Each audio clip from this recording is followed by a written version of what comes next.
आज मैं आपको जो स्टोरी सुनाने जा रही हूँ ना, पर्सनली मुझे वो बहुत ज़्यादा डरावनी लगती है। मेरे हॉस्टल की मैं रेड करने जाऊँ ना, तो मेरे हॉस्टल की टॉप लेवल की है ये स्टोरी। तो ना नए नए 11th में आए थे लड़कियाँ वहाँ पे।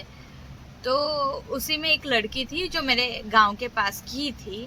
तो उससे ना हमारी बहुत बनने लगी थी, बातचीत की हमने ऐसा करके। तो वो लोग आए, फिर एक आध महीना ना बहुत स्मूथ चला, हमारा रेगुलर रूटीन फॉलो हो रहा था कि सुबह उठो, नाश्ता करो, स्कूल जाओ, फिर ट्यूशन जाओ, फिर आओ, खाना खाओ और पढ़ो और सो जाओ। यही नॉर्मल रूटीन फॉलो हो रहा था।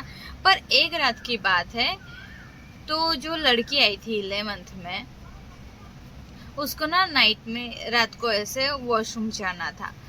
तो उसने उसकी फ्रेंड को बुलाया कि चलो हम वॉशरूम चलते हैं, मुझे वॉशरूम लगी है। ऐसा 12:30 बजे की बात है। तो वो दोनों वॉशरूम जा रहे थे, तो उन्होंने दरवाज़ा खोला।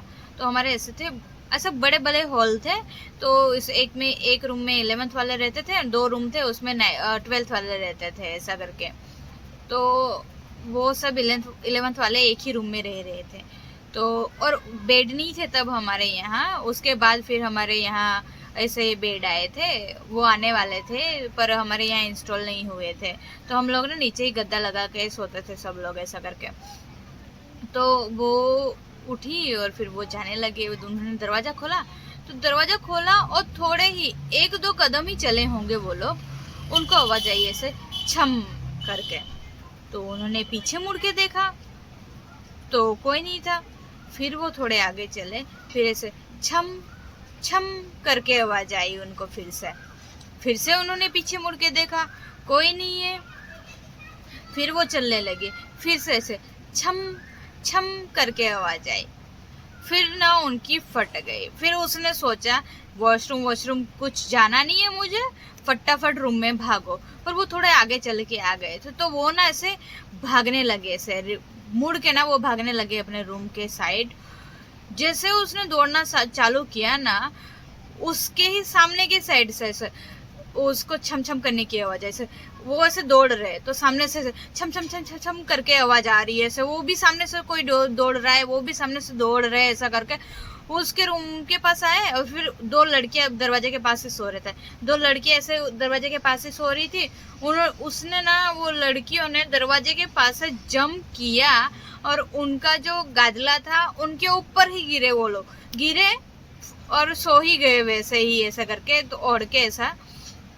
तो उन्होंने देखा दरवाजा बंद ही नहीं किया उन्होंने, जैसे जंप किया, गदले पे गिरे, ओढ़ा और बस हिल नहीं रहे थे वो। फिर तो उन्होंने देखा उस लड़की ने थोड़ा सा ऐसे ओढ़ा हुआ था, ऐसे थोड़ा सा ऐसे आंख से ऐसे उठा के देखा, थोड़ा सा चादर ऐसे करके।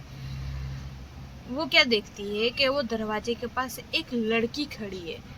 हमारा यूनिफॉर्म ना साइंस वालों का वाइट था, वाइट और पिंक का दुपट्टा ऐसा। तो उसने ऐसा देखा कि एक लड़की वाइट यूनिफॉर्म पहने हुए, खुले बाल करके ऐसे खड़ी हुई है वहां पे, ऐसा करके। उसने देखा ना, उसकी वहीं के वहीं फट गई यार। सही में बोलूं, उसको ना ऐसे इतना डर लगा ना उसे देख के, इतनी डरावनी दिख रही थी ना वो लड़की। 5-10 मिनट तक वो लड़की वहां पे वैसी ही खड़ी थी, दरवाजे के पास ही। और वो जो लड़की थी ना, वो ऐसे थोड़ा सा ऊपर करके देख ही रही थी उसे कि वो अब जाए तो जाके दरवाजा बंद करो, तो ऐसा करके। फिर ना वो वैसे ही दरवाजा खोल के ही सो गए। फिर उसने दरवाजा ही बंद नहीं किया। वो उसको ऐसा लगता था मैं हिलूंगी ना तो ये नोटिस कर लेगी कि ये जगी हुई है, तो फिर वो उसे पकड़ लेगी, वैसा करके। तो वो इतना डर गई, उसने उस रात को दरवाजा ही नहीं बंद किया, वैसे ही खुला का खुला ही था, ऐसा करके। तो वो सुबह उठी ना, तब जाके उसने सबको बोला था। पर वो लड़की बहुत हिम्मत वाली थी, तब उसे डर लगा था। पर उसके बाद फिर वो डरी नहीं, ऐसा नहीं कि वो रोने धोने लगी, बोल ओके मुझे यहाँ नहीं रहना है, वैसा वाला नाटक उसने किया नहीं। उसने मुझे बोला कि दीदी मेरे साथ ना ये हुआ था रात को, ऐसा करके। तब से भाई मैंने तो रात को पढ़ना ही बंद कर दिया बैठ के बाहर। पहले तो हमारा ऐसा था कि रात को हम ना रात को 2-2 बजे तक बैठते थे पढ़ने के लिए। जब ये किस्सा उसके साथ हुआ था ना, उसके बाद से ना हमने बाहर बैठना ही छोड़ दिया। जो भी पढ़ेंगे रूम में पढ़ेंगे, जब रूम की लाइट बंद हो जाएगी सो जाएंगे, भले सुबह उठ लेंगे, दिन भर पढ़ लेंगे, पर ऐसे रिस्क तो नहीं ही लेंगे हम लोग। तो ये एक छोटा सा किस्सा वहाँ पे हुआ था जो पर्सनली मुझे बहुत डरावना लगा, क्योंकि सामने से ऐसे हम दौड़ रहे और सामने से छम छम करके दौड़ते आए, कितनी फटेगी हमारी। वो जो जिनके साथ होता है ना उनको ही पता होता है भाई, कैसा वो कितना डर लगता है उस मोमेंट में। तो आप कमेंट करके बोलना कि कैसा लगा आपको ये किस्सा।